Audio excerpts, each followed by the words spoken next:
por que todo mundo está falando sobre Pocket Bravery? Não é só pela qualidade do game, como vimos na review dele, mas por tudo que aconteceu por trás do desenvolvimento. Uma história impressionante que, quando contada em detalhes, chega a ser difícil de acreditar que eles tenham conseguido lançar esse jogo. Este é o maior especial do canal Segredos dos Games, um trabalho insano, com várias entrevistas e semanas de dedicação, feito com carinho para honrar e divulgar esse jogo. Então, se você gosta de jogos de luta, vamos fazer uma aposta? Vai, se inscreve aqui no canal agora. Se em 4 vídeos nenhum te surpreender, pode tirar a inscrição e nunca mais voltar aqui. Estamos combinados? Experimenta, é de graça e você não tem nada a perder. E se já é inscrito, deixa um like para ajudar, seja o trabalho do canal ou Pocket Bravery, ou considere enviar um pix para o e-mail do renato@gmail.com, nos ajudando a pagar os custos desta produção, que não são nada baratos, e que eu espero de verdade que você goste. Então bora?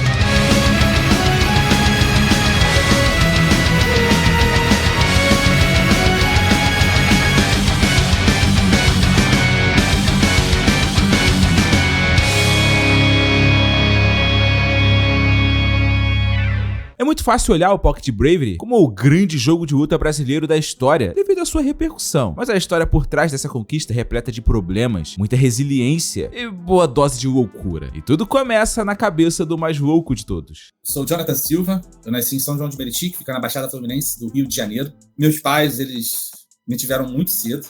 Minha mãe tinha 15 para 16 anos, meu pai tinha 15 anos. Foi difícil. Eu cheguei a morar muitos anos em uma casa de 2 cômodos. Só tinha cozinha e banheiro, a gente não tinha quarto, a gente não tinha sala. Eu não cheguei a passar fome, mas meus pais, se não tivessem ajuda, teriam passado. Muitas das vezes eles deixavam de comer para me dar o que comer. Como muitos de nós, as fugas da vida difícil estavam em seu Master System usado que ganhou, e nos coloridos e barulhentos fliperamas, onde conheceu e se apaixonou pelos games, vendo o Reabout Fatal Fury, e depois, como a maioria dos jovens nos anos 90, jogando The King of Fighters. Isso o ajudou a pôr em prática sua veia empreendedora, seja alugando fitas de videogame dos amigos, ou montando um negócio aos 12 anos, colocando dentro de casa uma televisão e um videogame para serem jogados por hora pela molecada da rua. Sempre se virando, nunca desistindo e dando um jeito de fazer acontecer. Foi assim que ele comprou o primeiro sofá da casa da família, aos 16 anos. E foi assim que, posteriormente, passou a trabalhar em uma empresa de contabilidade. Foi lá, por volta de 2013 e 2014, pouco antes de sair, que, igual a todo garoto de fliperama, cheio de ideias para criar o jogo dos sonhos, John, mais uma vez, foi além da simples vontade e decidiu fazer acontecer. Ele definiu como meta de vida que, de alguma forma, iria ter sua própria empresa de games. Aí foi aí que em 2015 para 2016 eu fiz um canal no YouTube com a intenção maluca de 2 uma, eu botei na cabeça. Ou eu vou conhecer alguém de games que eu vou conhecer e vou investir, vou entrar como sócio, ou a SNK vai lançar o KOF 15, eles não tem ninguém no Brasil, através do meu canal eu vou me aproximar da SNK, agora é fãzaço da SNK. Essa foi a minha intenção. Assim nasceu o canal John Sattler. Foi uma ideia meio sem sentido? Sim, ainda mais que ele sequer sabia editar vídeos na época. Mas, mais uma vez, ele de alguma forma fez o que ele queria dar certo. E realmente conheceu alguém que estava fazendo um jogo. Um sonho realizado. Mas as coisas não aconteceram como esperava. Quando eu, em 2016, eu conheci o Onofre, que é o responsável pelo Onanin, Trajes Fatais. Se eu não me engano, é um projeto dele desde 2008, 2009, 2010, alguma coisa assim. Eu sei que em 2010 já existia, de fato, o Trajes Fatais. E eu conheci ele em 2016, né? Vamos dizer assim, 6 anos depois que o projeto já existia, eles já tinham feito coisa, levado para o evento. Ele me mandou mensagem para mim, lá no Coisa, se apresentando, falando que era o cara do tráfego, não sei o que, tal. Eu fui, respondi ele, a gente começou a trocar mensagens ali, depois fomos pro particular. E aí eu fui oferecer a ele, falei, mano, deixa eu fazer parte dessa parada. E ele falou assim, beleza, pode. Ui.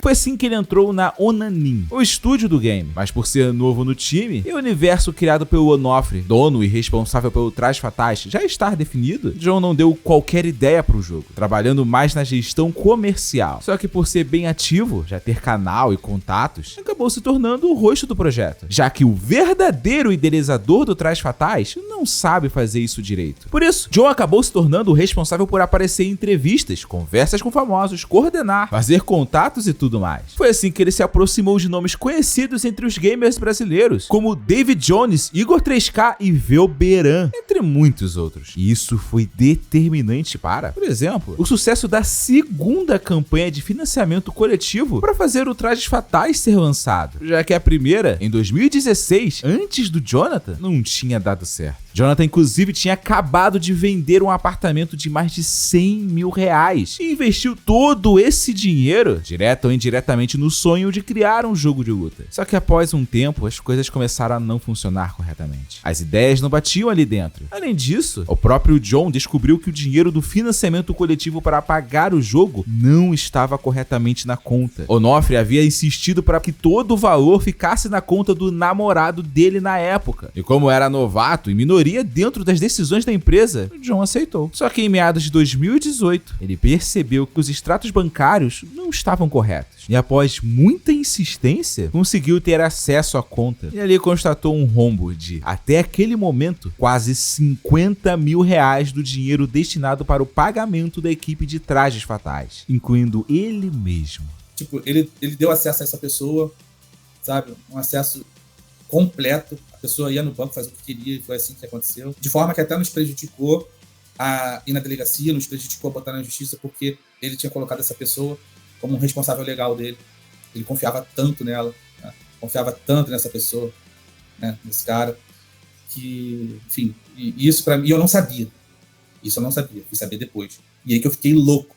Por quê? Se eu for na delegacia, quem fez foi o próprio Onofre, é o responsável legal, então não tem nada errado. Com o rombo nas contas, não havia como a Onanin pagar os funcionários para fazerem o jogo, que passaram a ter seus salários atrasados e logo foram sendo dispensados. John entendia que era um dos culpados, o que classificou como roubo, e por isso queria entregar aos apoiadores do financiamento coletivo o jogo de luta pronto, de algum jeito, e através das vendas posteriores, tentar recuperar ao menos alguma coisa de todo aquele dinheiro investido no sonho. Por isso continuou trabalhando diariamente no Trajes Fatais, mesmo sem receber qualquer centavo a partir de então. E com a falta de entendimento com o resto do comando do jogo, tudo só piorou. E ali, pro final de 2018, eu resolvi, pensei assim, poxa, eu vou criar meu próprio negócio, só que não agora. Eu fiquei pensando, não agora. Primeiro eu tenho que consertar isso aqui, lançar isso aqui, recuperar o dinheiro que foi investido aqui, para depois eu ir para um outro negócio, vou deixar isso aqui, beleza. Não, eu não quero me vitimizar. Eu vou dar a volta por cima. Mas, mano, passou 2 anos e eu não dei volta por cima. E a partir dali, mano, eu entrei num período muito difícil da minha vida, talvez o mais difícil, sabe? Fiquei muito mal, depressivo, caramba. Eu não dormia quase. Eu chorava todo dia, eu chorava muito, muito, muito. Por quê? Porque eu sabia que aquilo ali era algo gravíssimo. Eu sabia que aquilo ali, a hora que aquilo ali saísse, a hora que aquilo ali ia público, porque tinha que ir. E eu queria contar também, pra ser honesto. Sabe, tipo assim, dava um comichão. E eu ficava, cara, aquilo ali, eu fiquei, mano, tipo, de ir pra médico. Eu tive que ir pro hospital algumas vezes, sabe? E mal, e triste, minha filha nasceu e eu até comentei com a minha esposa esses dias que algumas memórias que eu tô criando com a minha nova filha agora, mais nova, eu não criei com a minha mais velha, porque eu tava no fundo do poço. Eu tava destruído. Muitas das vezes minha esposa, até, eu comentei com ela, várias vezes ela acordava de madrugada, eu não conseguia dormir, ficava... Ela ia pra sala, tava eu na sala chorando, 4 horas da manhã, 5 horas da manhã, chorando, triste, chorando, sabe? Tipo assim, a ponto de pensar, fogo, né?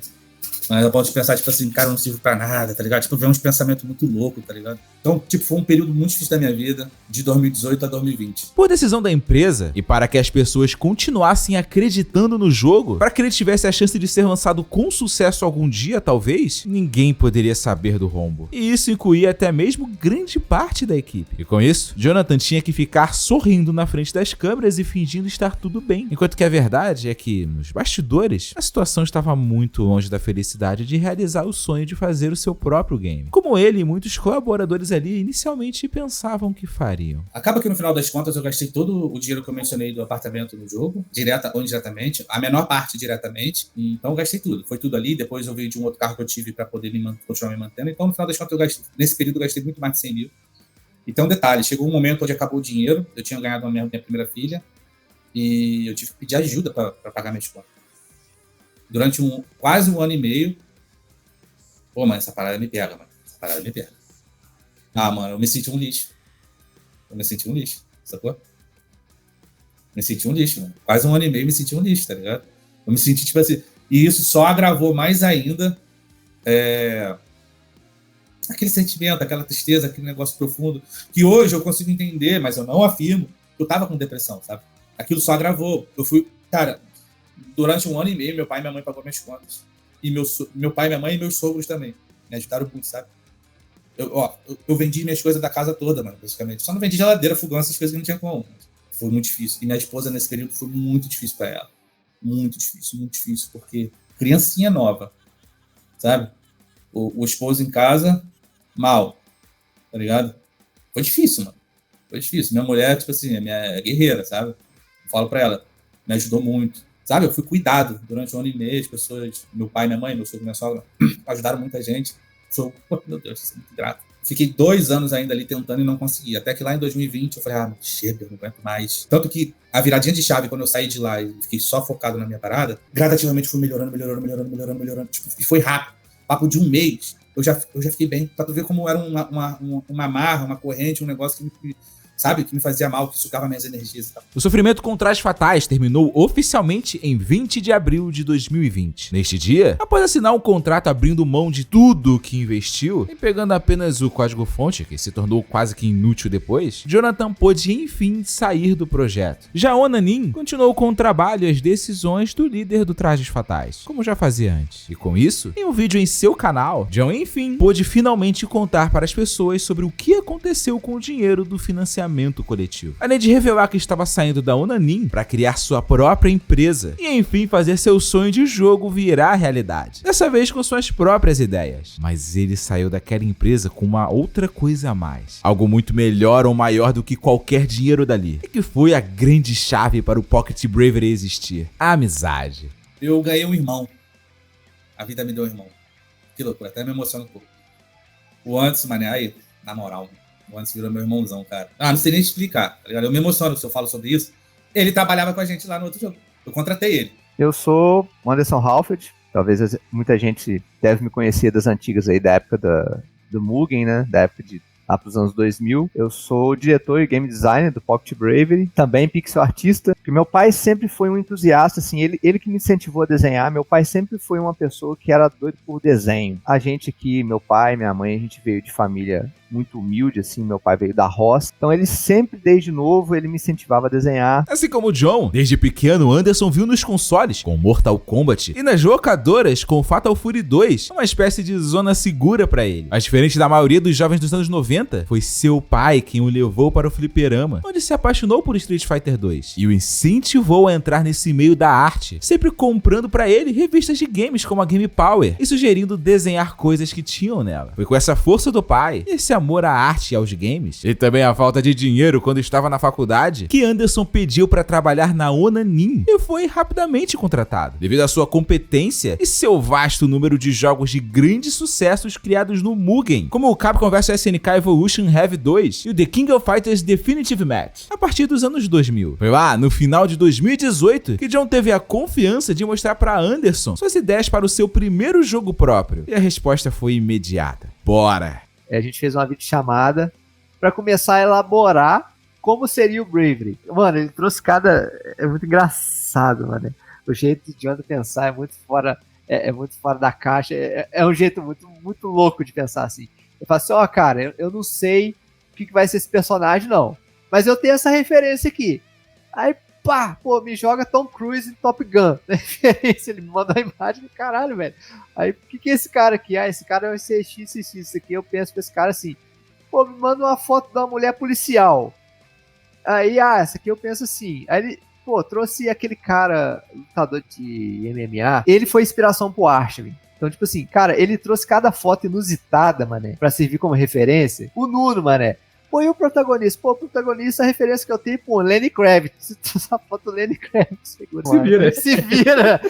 Literalmente, me deu um monte de foto random, tá ligado? E, tipo, se vira, irmão. É isso aí que eu tenho. Esse personagem aqui, eu penso que ele vai ter golpe de matemática. Porra, John, como assim golpe de matemática, cara? Não sei explicar, não. Mas ele pode ser um cara que mexe com o número.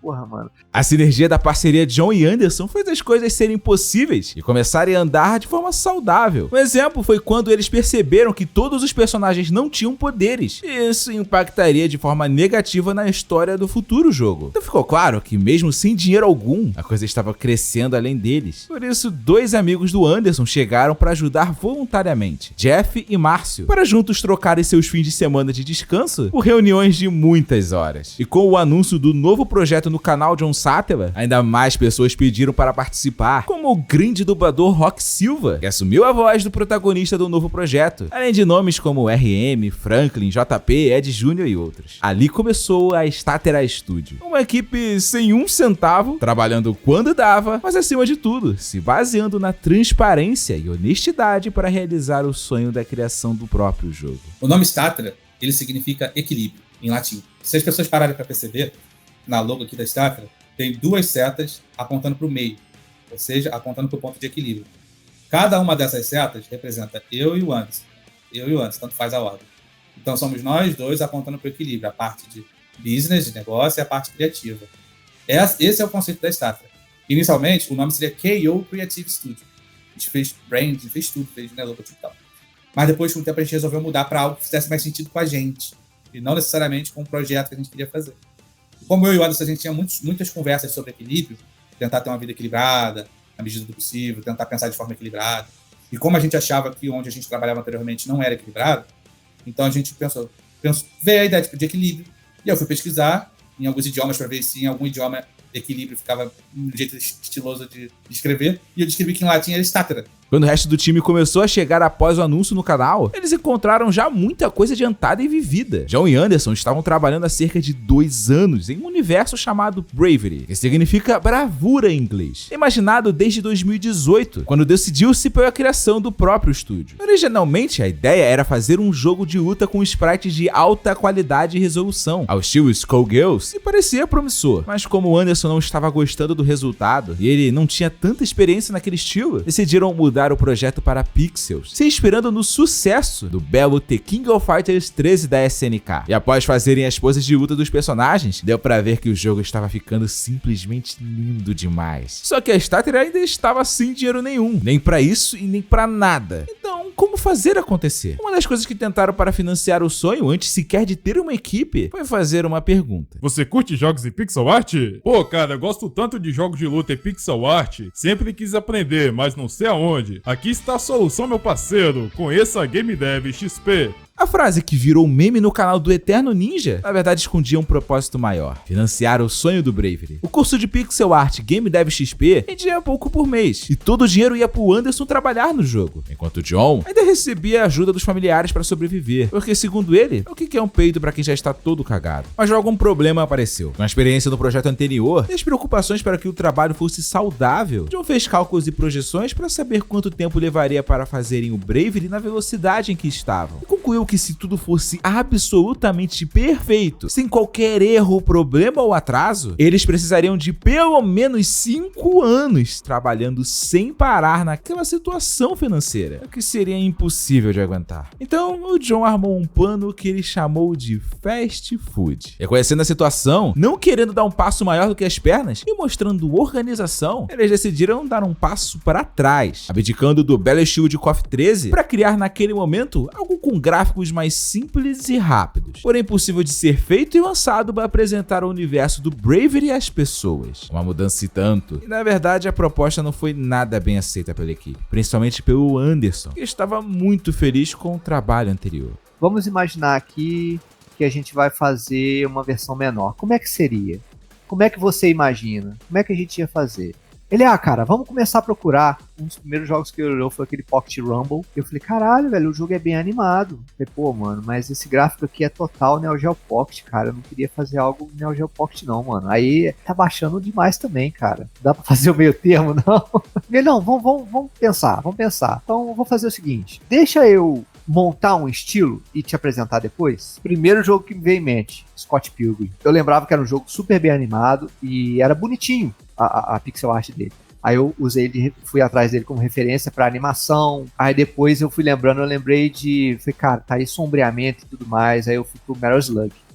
Aí cheguei a fazer... A pegar alguns sprites do Marco do Tarma ali. Eu fui atrás também de River City Girls. E o outro ponto foi o próprio Pocket Fighter. fazendo a mistureba, eu fui e montei um Nuno, quadradão, poucos quadros assim, e mostrei pra ele na sexta-feira. Aí, John, fiz isso aqui. Aí ele, tá, mano, tá legal, mas eu acho que tá faltando alguma coisa aqui. Aí eu falei, pô, mano, eu tava buscando referência de Metal Slug aqui, e o Metal Slug, ele usa muito stroke, contorno preto em volta dos personagens. O que tu acha disso? Ele, pô, cara, eu acho que é isso que tá faltando. Apesar de terem chegado num formato, os trabalhos no estilo fast food ficaram tão sem graça que pareciam sem alma e ninguém estava satisfeito, já que a intenção inicial era exaltar a pixel art feita à mão. Por isso, mesmo com os personagens Nuno e Sebastian prontos e Radassa em produção, eles decidiram refazer tudo, mas melhorando e refinando o estilo, chegando ao visual que conhecemos. Mas no final das contas, cara, hoje em dia a gente sabe que a gente tomou a decisão certa, sabe? E assim, é porque a gente acha o estilo mais legal, mais bonito, mais chamativo, que as pessoas mais gostam? Não, a gente também prefere um tamanho normal e tal, mas a gente fez o que foi preciso. Nem sempre a gente faz o que a gente quer. Às vezes a gente faz o que tem que ser feito. E ali foi um desses momentos, a gente fez o que tinha que ser feito. Porque como eu já te disse, a gente não começou do zero. A gente começou de menos muito, tá ligado? Então primeiro a gente tinha que chegar no zero. Então, trabalhando em silêncio, fazendo alguma coisa, a gente tinha que ter algo para apresentar, ter algo para mostrar, ter algo para tentar zerar e depois ir crescendo, sabe? Foi assim, com muito carinho, planejamento e principalmente responsabilidade para não apresentar e prometer algo e não cumprir, que visando o futuro, começou a nascer o sonho, o Pocket Bravery. Tudo começou com a família Silva, né? Em específico, tudo começou com o vilão, o Hector. O meu primeiro personagem do universo criado foi o Hector. Eu queria construir um vilão maneiro. Cara, sempre quando tem um vilão brabo, o bagulho anda, sabe? Eu lembro que na época eu cheguei a ver o Harada falando que não tinha boneco de jiu-jitsu no Tekken porque era muito difícil e tal, biriri barará. E eu falei, mano, no nosso jogo vai ter jiu-jitsu. Nossa, vai ter. E aí eu pensei a parte deles, a família Silva. Inicialmente eu me baseei um pouquinho nos Grace, família Grace, sabe? Pra criar a família Silva. Só que, óbvio, histórias muito diferentes. Só que teve como base ali. O Hector, ele é como se fosse o Ryan Grace, que era o mais malucão, sabe? A Radassa é como se fosse a Kira Grace. E o Romero, que é o irmão deles que não tá no Pocket, é como se fosse o Rickson Grace. O Rickson Grace é como se fosse o maior dos maiores dos Grace, tá ligado? E a partir deles, aí eu fui pensando no resto, outros personagens. E eu pensei, inicialmente, mais como arquétipos. Eu preciso de um personagem do arquétipo assim, personagem da nacionalidade tal. Eu fui pro Google Trends pesquisar os países que mais jogavam KOF, os países que mais jogavam Street Fighter, pra eu poder definir nacionalidades, tá ligado? Eu escolhi ele ser luso-brasileiro, porque naquele momento eu tava pensando em seguinte, em algum momento eu vou pra Portugal. As nacionalidades que mais jogam Street, KOF, Mortal, não sei o quê, e Portugal não tá no topo. Por que logo o protagonista eu vou botar português? Aí depois veio uma outra coisa na minha cabeça e falou assim, não, vale a pena. Todos os jogos, normalmente o protagonista ou é americano ou é japonês. Vamos fazer diferente, vai ser português sim.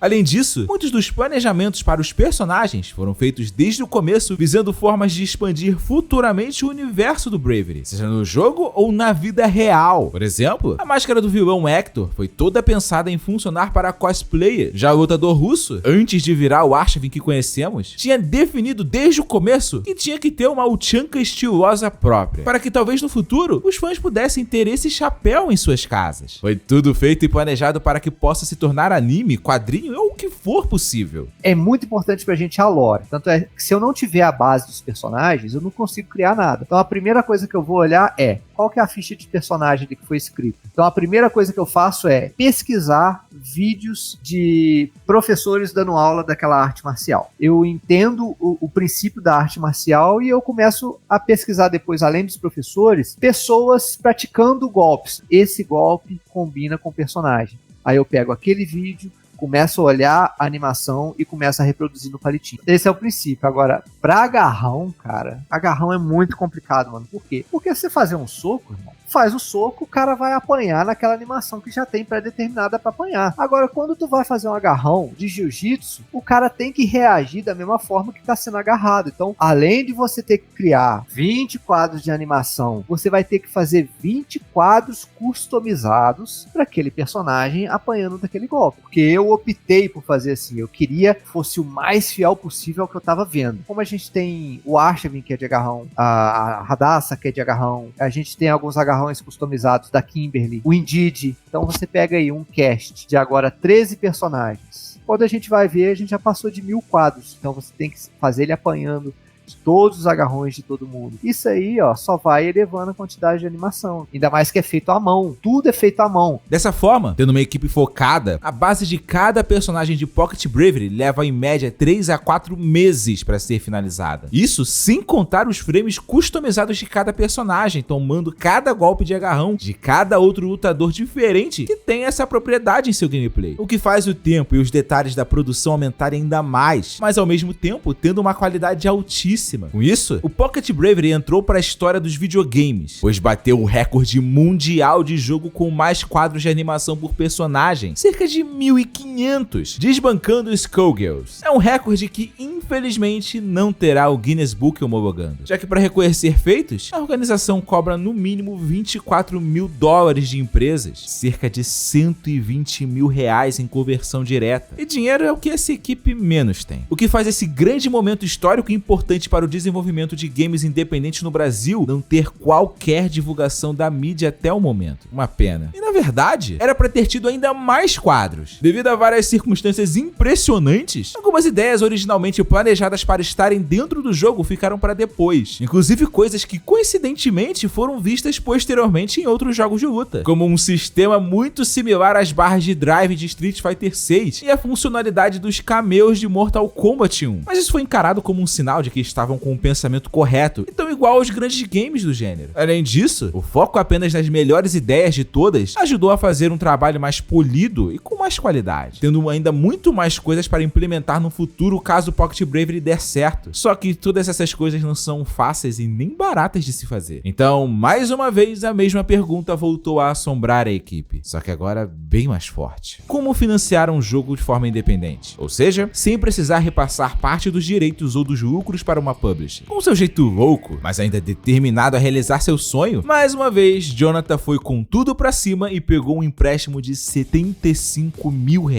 Não para ele sair das pesadas dificuldades financeiras que ainda estava, mas para financiar a equipe em uma estratégia completamente ousada. Em 5 ou 6 meses, criar e lançar um projeto paralelo ao principal, um jogo menor, para tentar gerar algum dinheiro para financiar o Pocket Bravery, ou pelo menos tentar sair do grande saldo negativo em que estavam. Após 10 meses de produção, quase o dobro do planejado, a estreia da Statera Studio no mercado de games aconteceu. Guns N' Roses é um jogo de tiro 2D lançado em 30 de março de 2021, de forma independente pela Statera Studio. O jogo não teve qualquer divulgação e foi criticado por sua dificuldade quase impossível para a imensa maioria dos jogadores em vários momentos do gameplay. Ele acabou sendo um fracasso comercial, com apenas pouco mais de 1.000 cópias vendidas, sequer chegando perto de ao menos se pagar. Entretanto, foi encarado como um dos maiores aprendizados para a equipe, para tornar o Pocket Bravery um jogo melhor. A gente acredita que foi bom passar por isso, sabe? Para aprendizado, para amadurecimento, para entendimento, para virada de chave na nossa cabeça. Então, assim, a gente tomou prejuízo nesse projeto. Até hoje eu tô pagando esse empréstimo. Não acabou. Mas foi bom para nossa construção, sabe? A gente precisava sair de menos não sei tanto. A gente precisava, pelo menos para algumas pessoas, provar que a gente era de verdade. Provar que a gente estava falando sério, que a gente era comprometido, que a gente não tinha nada a ver com o passado, que nós éramos diferentes, sabe? Então, se tivesse que voltar atrás, eu faria tudo de novo.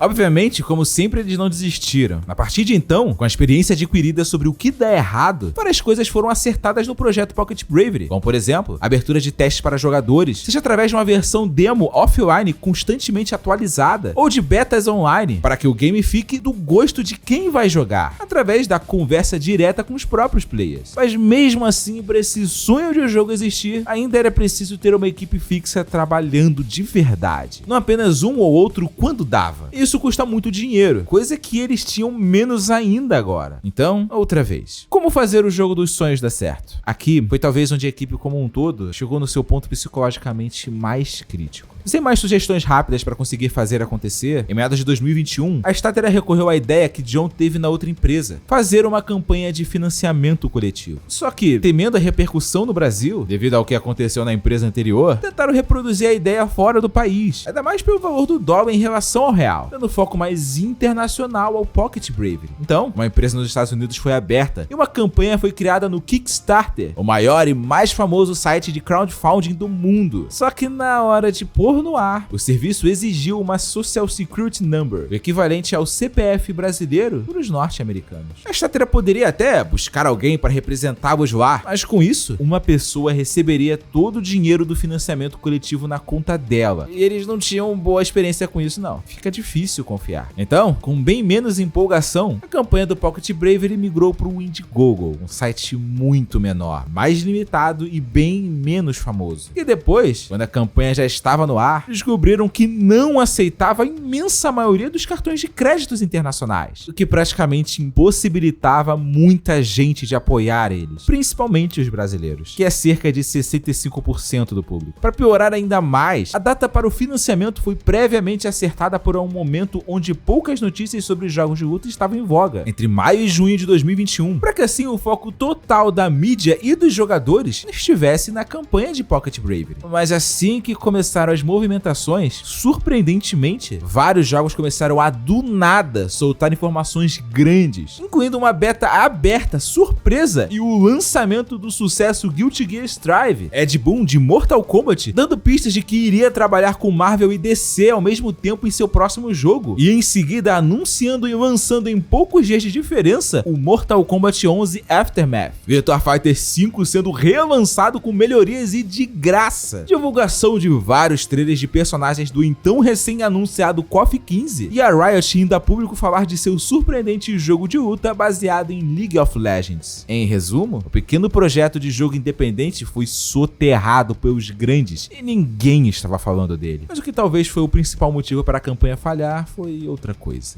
O caso do Trajes Fatais foi um desastre completo, prejudicou pra caramba todos os envolvidos com ele, quem tomou calote, claro, e principalmente o pessoal que vai tentar fazer um Kickstarter com boas intenções, com intenções reais de financiar um jogo. E essa ferramenta de crowdfunding surgiu justamente por causa disso, tentar transformar pequenos sonhos em grandes realidades graças ao financiamento da comunidade interessada num produto que as grandes empresas não se interessam em fazer. Ele não foi o único jogo de financiamento coletivo do Brasil que acabou em calote, só que com Trajes Fatais houve uma comoção muito grande da comunidade, muita gente engajada realmente querendo aquele jogo, divulgando, pedindo para outras pessoas ajudar a financiar, tanto os jogadores quanto influenciadores como eu mesmo. O vídeo que eu fiz 6 anos atrás divulgando o Trajes Fatais tá com 71 mil visualizações e eu me sinto diretamente responsável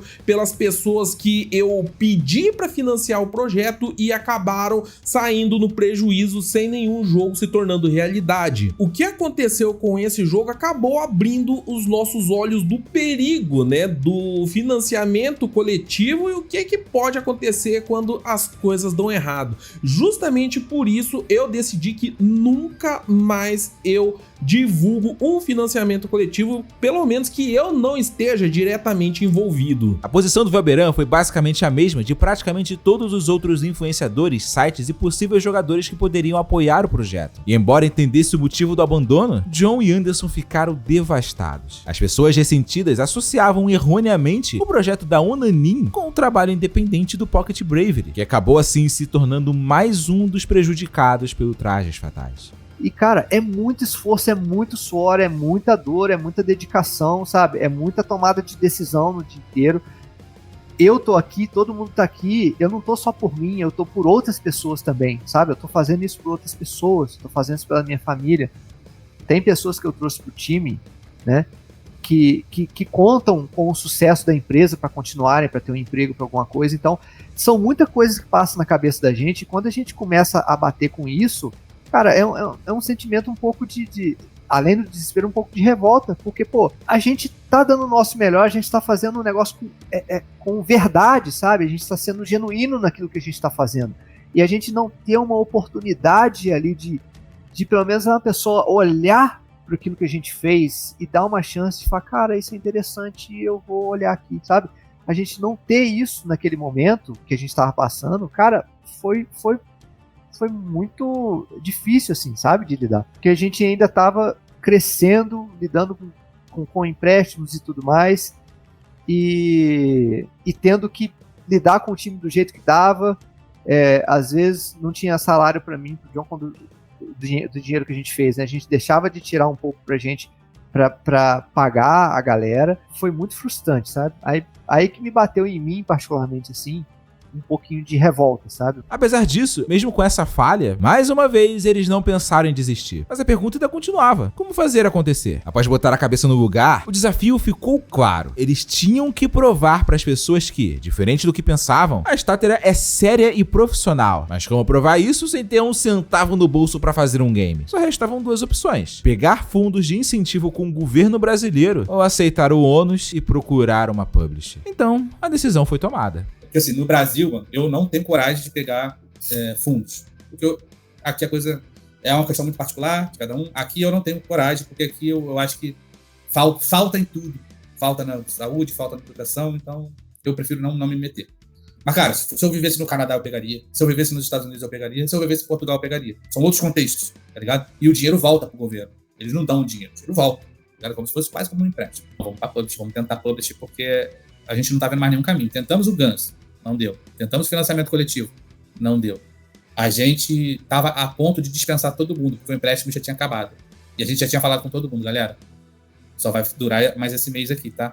Pra mês que vem não vai dar mais. Eu vou pagar vocês no começo do mês e acabou. Porque não dá. Acabou o dinheiro, acabou tudo. Acabou o empréstimo, acabou tudo. E óbvio, eu e o Anderson falou, não, mas a gente vai continuar. Eu e tu continua. Alguma coisa, uma hora vai dar certo. E conseguimos a publish.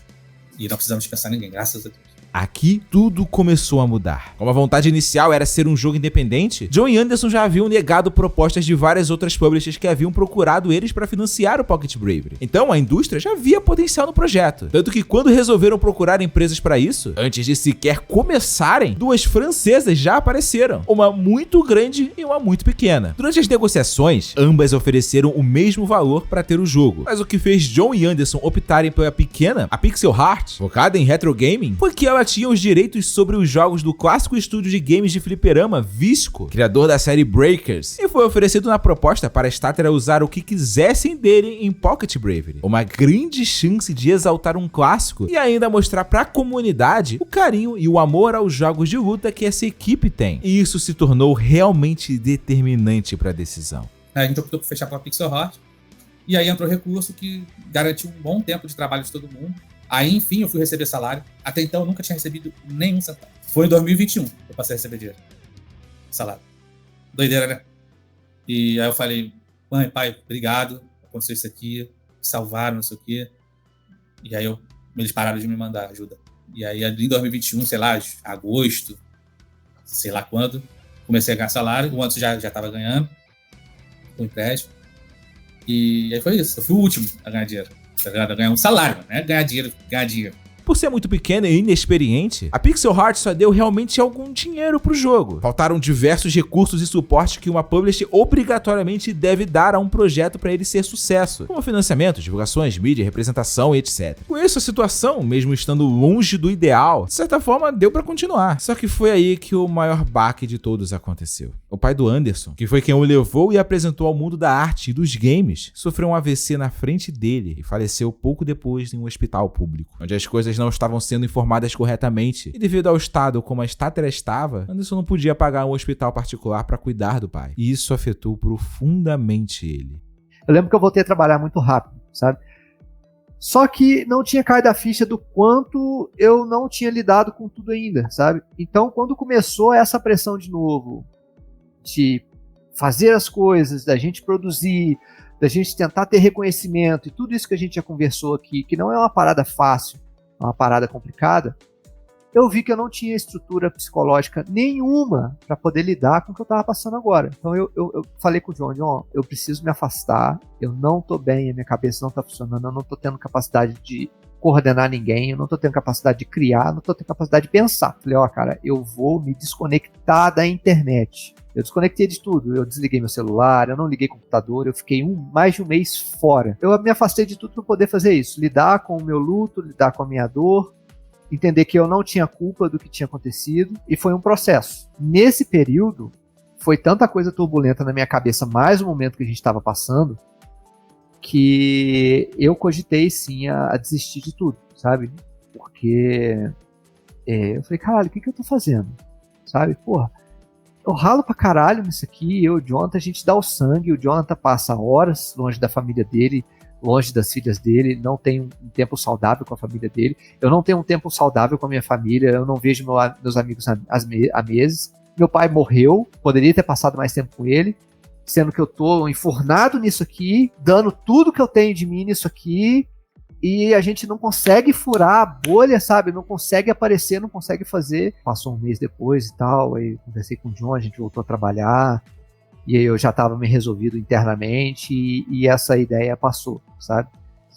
Com esse foco, ele voltou a liderar a equipe e dirigir o Pocket Bravery, e assim pôde tomar decisões como, por exemplo, a de infelizmente ceder ainda mais uma parte dos lucros para fechar com outra publisher, a P-Cube, de Guilty Gear e BlazBlue, que passou a fazer o trabalho de distribuidora corretamente, menos lucro à vista. Com isso, as condições com o dinheiro escasso não eram as ideais, mas dava para trabalhar com aquilo. Mas por quanto tempo? Após algumas projeções, John logo percebeu que o dinheiro dado pela Pixel Heart não iria ser o suficiente para fazer o jogo completo como tinha que ser. Basicamente, o dinheiro já estava acabando. Então, a solução louca encontrada por Jonathan foi tão maluca quanto esperava-se ser: vender parte da empresa recém-criada para pegar o dinheiro e pagar os funcionários, o que diminuiria ainda mais drasticamente os lucros futuros, mas garantiria, acima de tudo, um jogo bom e bem feito, que é o que mais importa. Como tudo na história desse jogo, a busca não foi fácil. Posteriormente, eles chegaram a avançar em negociações com uma gigantesca e famosa empresa inglesa especializada em games para mobile, que estava entrando no mercado de PCs e consoles. Mas na hora da decisão, os ingleses se retiraram do negócio. Afinal, né, a Stater era uma empresa recém-lançada, sem jogos de sucesso e sem um mínimo de estabilidade financeira. Então, no fim, a própria Pixel Heart, que antes havia negado, se interessou em comprar metade da Stater por valores bem menores. E mesmo com certa insatisfação interna, eles tiveram que aceitar, já que todas as outras tentativas de financiar o projeto foram em vão. Mas com isso, após tantos problemas, tanta luta, tantos traumas, finalmente Pocket Bravery, com a qualidade que a Stater exigia, pôde enfim andar com as pernas próprias. O Pocket Bravery só existe porque a gente teve bastante dinheiro. Pra ser honesto, eu sou bem de boas com isso, o Pocket Bravery ele vai sair custando quase R$1.300.000. Loucura. Loucura. Eu e o Anderson achou lá atrás que R$300 mil fazia esse jogo. E não fez. E detalhe, se a gente gastou R$60 mil com marketing, o que eu tô dizendo com marketing aqui? Ir pra BGS, ir pro Big Festival, ir no Treta.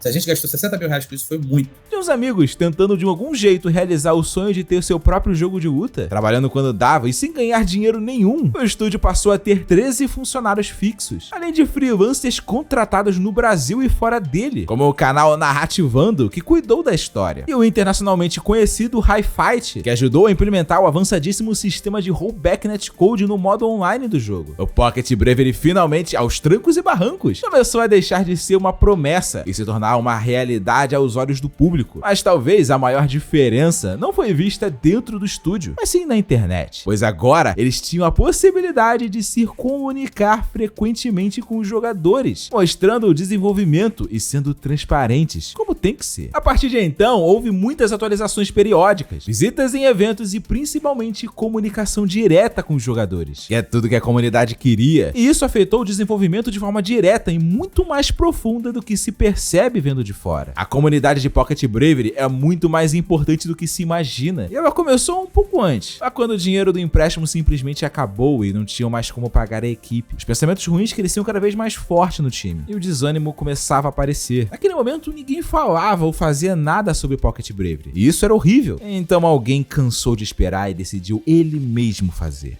Que no campeonato de Jorrod a gente pôde ver pela primeira vez um nível alto ali de competição, sabe? De hype mesmo, de partidas que a gente vibrava ali, caralho, tá acontecendo isso? Porra, a gente vibrando, o cara perdia por pouco e depois ganhava outro round. E, cara, foi o Jorrod que começou isso tudo, sabe? Isso daí, cara, foi uma virada assim de chave pra gente, foi um combustível que vocês não têm ideia. Cara, foi uma parada de pessoas, de gente, de conexão, de comunidade, tá ligado? Tipo, foi um dia muito maneiro, mano, sabe? Foi uma parada que a gente terminou ali, a gente foi conversar, a gente falou, caraca, que maneiro, mano. Que maneiro, a gente ficou com aquela sensação de, caraca, a gente tá fazendo uma parada maneira. E aquele torneio ali do Joe Rod, foi uma injeção de ânimo gigantesca, sabe? E além de algumas outras coisas, porque embora a gente tivesse na nossa mente e no nosso coração, não vou desistir, não vou desistir, não vou desistir, não vou desistir, o desistir, ele paira. O desistir, ele passa na mente. O você não vai conseguir, ele vem, sabe? O arranja um emprego, ele vem, tá ligado? É coisa que acontece pra quem tá lutando, empreendendo, tentando. E sabe, ver aquilo ali, são coisas que vem pra gente assim, a gente fala, rapaz, estamos no caminho certo, vamos continuar sendo resiliente, vamos continuar sendo firme, forte, porque tá gerando impacto. Então vamos embora, não podemos parar, realmente não podemos parar. Tem pessoas esperando por isso, tem pessoas acreditando nisso, não é só mais nosso,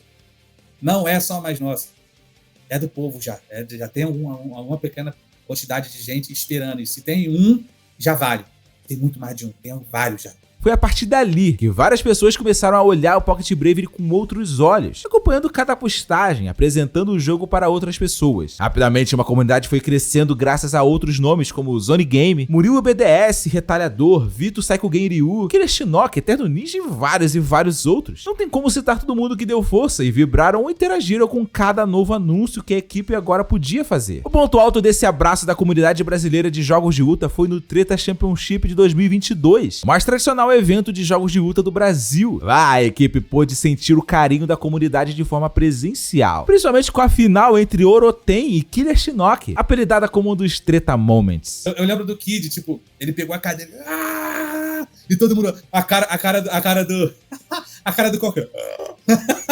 A gente não esquece, não deixa de olhar para isso, porque faz toda a diferença, né? Todo mundo que contribui para o jogo de alguma forma, todo mundo que ou publica, ou faz alguma coisa sobre, ou todo mundo que deu uma oportunidade de jogar hoje em dia, sabe? Foram por causa dessa galera que foi crescendo, que foi disseminando, e hoje em dia a gente tem uma comunidade de Pocket Bravery, sabe? Que é muito unida, por sinal. O Denjoli, ele tava jogando, né? Então fizeram o registro lá, eu acho que a sobrinha dele, ou filha, que tava torcendo por ele ali, alguém tava filmando. Cara, ver aquilo ali, sabe? Ver ela vibrando e torcendo por ele, mas torcendo pelo nosso jogo. Depois, no outro dia, um outro rapaz fez um registro da filha dele, com um pôster do Pocket Bravery, a menininha querendo colar o pôster na parede, assim, falando que gostava da Ming Mei. Caralho, cara. Cara, a gente é muito, muito grato por tudo isso, pela comunidade, pelo que a comunidade está fazendo pelo Pocket. Não é um jogo nosso, é um jogo de todo mundo, sabe? A gente não está fazendo o jogo pra gente, a gente está fazendo o jogo para vocês, para todo mundo que joga, para a comunidade, e tentando a nossa maneira homenagear cada um, a expor um pouco dessa gratidão que a gente tem tão genuína por todo mundo que tá envolvido nisso e ajudou a gente, sabe? Pouco a pouco, o passado foi esquecido e as pessoas deixaram de associá-lo erroneamente ao Pocket Bravery, passando a torcer pelo sucesso do game, pois viam ali um trabalho sério, concreto e principalmente honesto da Statra. O anúncio do show de Breakers como o novo personagem do jogo, feito durante o Treta, foi uma das maiores provas disso. Ele surpreendeu a todos e ganhou a mídia, chegando até o outro lado do mundo, no Japão, onde os líderes do desenvolvimento de Street Fighter VI da Capcom, Takayuki Nakayama e Shuhei Matsumoto, jogaram a demo de Pocket Bravery na Steam e durante a BGS de 2022 pediram para irem até o stand do game para conhecerem mais sobre o jogo, falando na frente da equipe que dava para sentir no gameplay que o Pocket Bravery foi feito com muito amor. E quando o lendário jogador Justin Wong fez live stream e vídeo jogando e recomendando o game ao público e a outros famosos nomes, como o maior influenciador de fighting games do planeta, Maximilian Dudes, ou até toda a repercussão do anúncio de Pocket Bravery na EVO, o maior e mais tradicional evento de jogos de luta do mundo, que aconteceu em 2022 e 2023. Assim foi formada uma comunidade simplesmente incrível, mas que com ela vem uma grande responsabilidade. A gente tem essa consciência que com certeza o Pocket ele não vai ser um trabalho divino, perfeito e tal. Alguma coisa que eu não sei ainda, porque pra gente ainda tá indo bem, mas alguma coisa vai ter, mano, sabe? E a gente, pelo menos, a gente tem essa consciência, a gente tá atento e quer ouvir para o quanto antes corrigir, ajustar, sabe? Melhorar, para que a gente, sabe, possa entregar um bom produto. Até porque o Pocket, ele não é só um jogo que a gente vai vender agora e acabou. O Pocket, ele é um jogo que ele vai ter uma duração mínima, pelo menos mais uns 2 anos depois, vindo novos conteúdos, sabe? Com atualizações de né, com DLCs, personagens, cenários, música, modo arcade, vai ter mais finais vindo com essa galera. Então a gente quer aprender também com ele, quer melhorar e quer fazer direito. Porque, cara, é uma coisa que eu falo pro meu time. Nós não estamos brincando de fazer jogo. Gente, é sério, o bagulho é sério. O bagulho é sério. Isso aqui é projeto de vida. A Starter é projeto de vida. Eu me imagino com 60, 70 anos trabalhando na Starter. A gente quer fazer esse jogo dar certo. E esse é o nosso objetivo, sabe? A gente quer fazer a empresa crescer. A gente quer poder fornecer a quem está conosco, a quem acreditou, a quem lá atrás abraçou a gente, sem a gente poder ter um tostão para poder oferecer, a gente poder recompensar. Falar, tá aqui, ó, por todo o tempo que você acreditou na gente, aqui a gente pode te dar um salário melhor agora. É por isso que eu falei lá atrás. Eu não estou fazendo isso por mim. O Jonathan não está fazendo isso por ele. Não é por quê, é por quem, como ele mesmo disse. Por quem que a gente está fazendo isso? Pelas nossas famílias, pelos nossos amigos, que no caso são os nossos irmãos. Foi com esse foco que o desenvolvimento seguiu, e por isso novos desafios que surgiram foram sendo encarados e vencidos. E enfim, uma janela de lançamento surgiu no começo de 2023, mas o jogo não ficou pronto como eles queriam nesse tempo. Por isso mudaram a data internamente para junho, mas Street Fighter 6 anunciou sua estreia para esse mesmo mês, e não tem como competir com ele. Então mudaram mais uma vez para setembro, mas coincidentemente logo em seguida Mortal Kombat 1 revelou que também seria lançado naquela época, mais uma vez inviabilizando os planos. Por fim, a data final mudou, adiantando o lançamento no PC para 31 de agosto e atrasando mais uma vez as versões de console para o fim de 2023. Mesmo que o dinheiro já tenha acabado nesses períodos, e Anderson e Jonathan tenham que ficar sem receber em agosto e setembro para a equipe continuar a ter salário em dia. Isso é dedicação para fazer acontecer, mas é uma situação que, embora incômoda, é entendida que faz parte do começo do caminho de um estúdio independente, mas que eles esperam ser a última vez que acontece. Além do Pocket Bravery, a Starter está trabalhando em outros 2 projetos secretos novos, a serem anunciados em breve, que mostra estrutura, profissionalismo e planejamento para um futuro melhor. E a gente precisa muito que a galera apoie a gente no Pocket Bravery, tá ligado?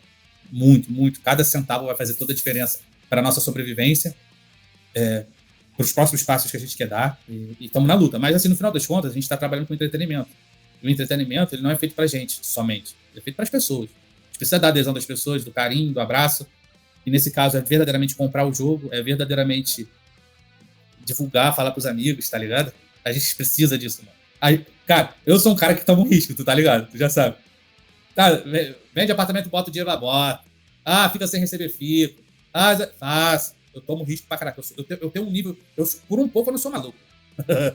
Por um pouco eu não sou maluco. Mas, mano, é porque eu acredito de verdade. Eu tenho um objetivo, um desejo de mudar de vida. Eu quero mudar a história da minha família. A partir de mim, sabe?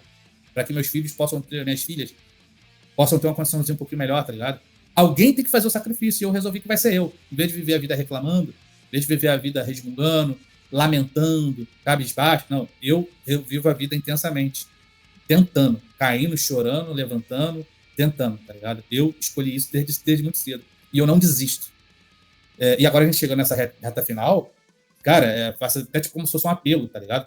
E os desafios ainda não acabaram. A Starter ainda tem questões financeiras e jurídicas a resolver com a publisher para poder ter algum retorno de forma justa pela dedicação pelos 5 anos de desenvolvimento no jogo. Além disso, após o lançamento dele, pessoas sem coração e talvez sem noção não se importaram com a história de bastidores, o preço baixíssimo de lançamento em comparação com outros jogos do gênero e o fato do Pocket Bravery ser um trabalho indie, e estão pirateando o game. Mesmo que essa versão não funcione corretamente, fazendo parecer que o jogo é problemático e atrapalhando a diversão de várias pessoas. Mas esses são apenas mais alguns obstáculos a serem vencidos. A Starter não desiste, e mesmo após o lançamento, continuam trabalhando no jogo, de acordo com cada feedback dos jogadores, até altas horas da noite, e isso tem um motivo. Falando particularmente, o Pocket Bravery, pra mim, ele representa uma nova vida, praticamente, sabe?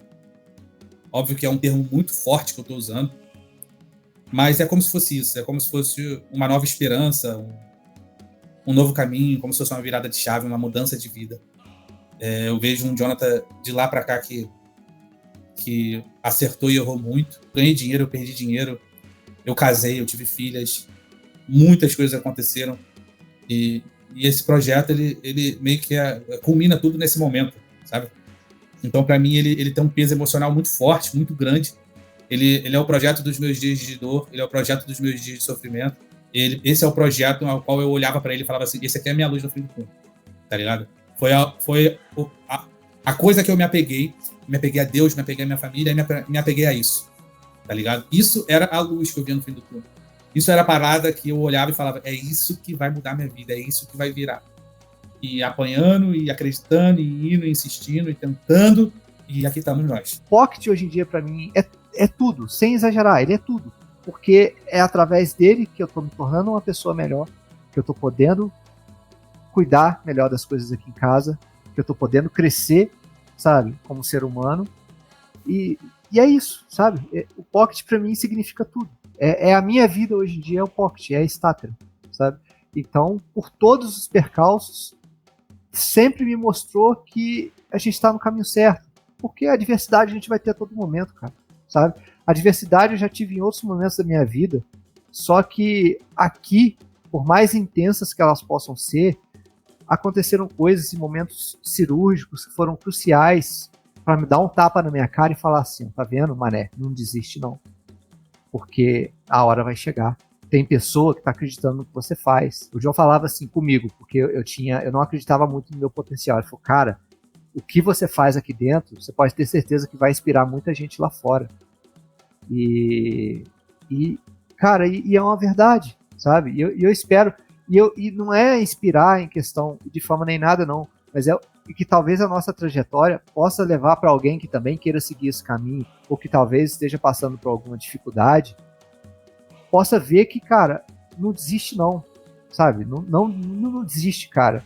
Vai acontecer problema, mas se você acredita naquilo que você faz, cara, uma hora vai dar certo. Às vezes a oportunidade ela vem, sabe? Mas você não tá lá, porque você desistiu no meio do caminho, sabe? E a gente não desistiu. Então, pra mim, o Pocket é tudo.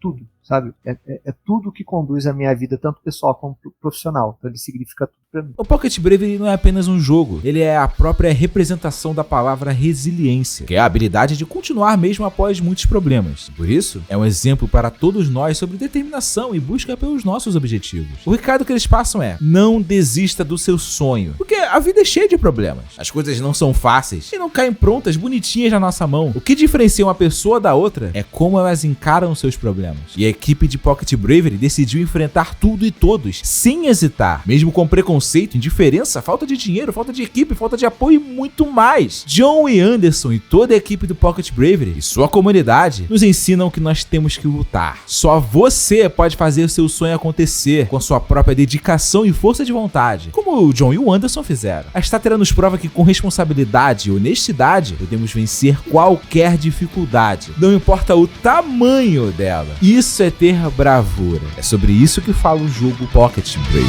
Marcas de um passado tão cruel são as memórias do que superei.